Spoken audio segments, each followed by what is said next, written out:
I am Shawn. I am a woman of destiny. Mm-hmm. Wow.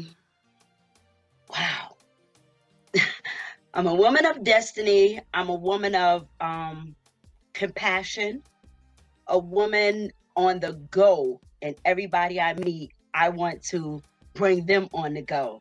I'm Shawn. Where am I going? I'm going places. And as I go places, I am taking other women with me. I'm taking a tribe with me, because a woman of destiny is never alone. She has a tribe. We have a tribe. We don't operate solo.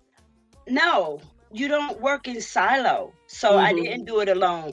I had aunts and I had other women that I knew that didn't go through that. So I knew that wasn't normal. You know, I knew the domestic violence wasn't normal, but like I said, it wasn't called domestic violence.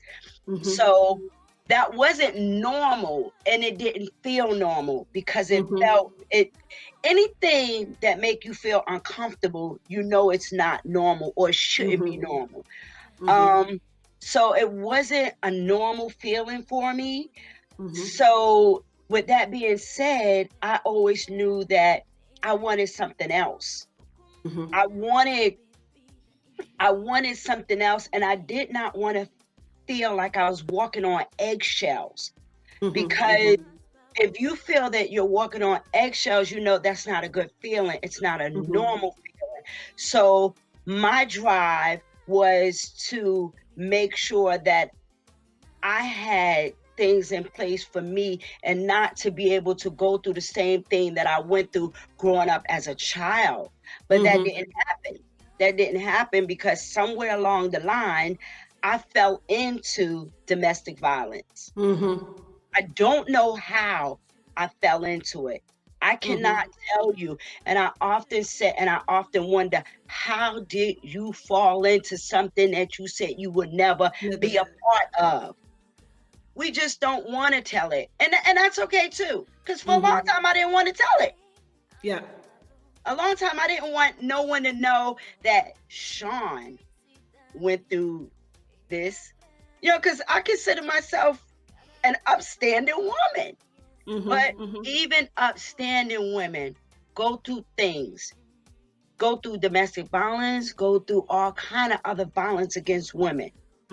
But sometimes we just don't tell it because we don't have a voice. And I always said, from growing up, I was that child that when a man, your partner, whomever, when they start the belittling, the name calling, I would tell a woman today, don't stick around, because once the name calling and the belittling, there's going to be some hands.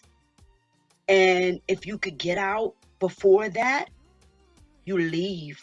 Because I felt her, I understood her, and I was the same. It wasn't that I just sat around and let you just put your hands on me. No, you just didn't. I was not that woman where you just going to put your hands on me. So it was me fighting back. But when you fight back, that could be a very dangerous situation. That could be just as dangerous to fight back as not fighting back.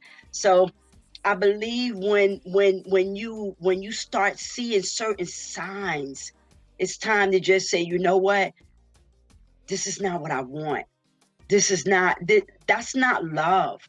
You know, and my goal is to really get a house, to get houses for women and that's come out of domestic violence, and teach them to relearn how to love themselves. Because with domestic violence, self-esteem is removed almost.